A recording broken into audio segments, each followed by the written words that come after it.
आज ठाकुर साहब की हवेली में बहुत चहल पहल थी। आज नवरात्रि का आखिरी दिन था। कन्या पूजन के बिना तो नवरात्रि के व्रत पूरे ही नहीं होते। ठाकुर साहब की हवेली में तो गांव के सब लोग लालियत रहते थे अपनी बच्चियों को भेजने के लिए। एक उत्सव सा मनाया जाता था। ठाकुर साहब के 3 बेटे थे। बेटी कोई नहीं थी। ठकुराइन बहुत शांत रहती थी, या कहिए ठाकुर साहब के उग्र स्वभाव से बहुत डरती थी। तीनों बेटे शादीशुदा थे। दोनों बड़ी बहुओं के 2-2 बेटे थे। तीसरी बहू गर्भवती थी। ठाकुर साहब के घर में कोई कन्या नहीं थी।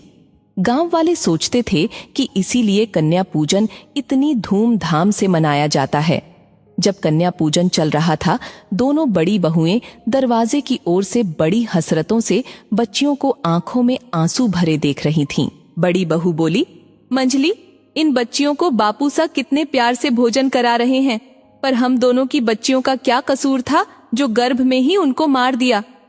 मंजली बहू बोली, दीदी, बापू सा को केवल बेटे चाहिए, बेटियों से बहुत नफरत है। बस दीदी, छोटी की टेस्ट रिपोर्ट सही आए, नहीं तो उसको भी यही दंश झेलना पड़ेगा। इतनी देर में ठकुराइन की तेज आवाज आई। दोनों बहू डर गई। मासा में इतनी हिम्मत कहां से आ गई? ठकुराइन ठाकुर साहब के सामने डांट रही थी। वह बोल रही थी, ठाकुर साहब, बहुत हो गया दिखावा। पहले मेरी दोनों बच्चियों को जन्म लेते ही मरवा दिया। मैं खून के आंसू पीकर चुप हो गई। उसके बाद भी आपका दिल नहीं भरा तो दोनों बहुओं की बच्चियों को भी दफना दिया। अब अगर छोटी की बच्ची के साथ कुछ किया तो मैं भूल जाऊंगी कि तुम मेरे पति हो। आज इसकी रिपोर्ट आ गई है और यह बच्ची जन्म लेगी।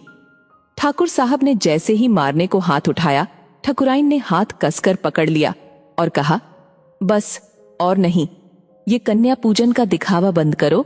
मैं भी ठकुराइन हूं। मेरे घर में कन्या आएगी, ये मेरा प्रण है।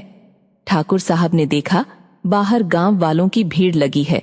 सबकी नजरों में जहां खौफ नजर आता था, आज घृणा नजर आ रही थी। तीनों बहुएं ठकुराइन से लिपट कर रोने लगी। ठकुराइन ने छोटी की पीठ पर हाथ फिराकर कहा, बहू, अगली साल इन कन्याओं के साथ मेरी नन्ही परी का भी कन्या पूजन होगा। मेरा भी प्रण है।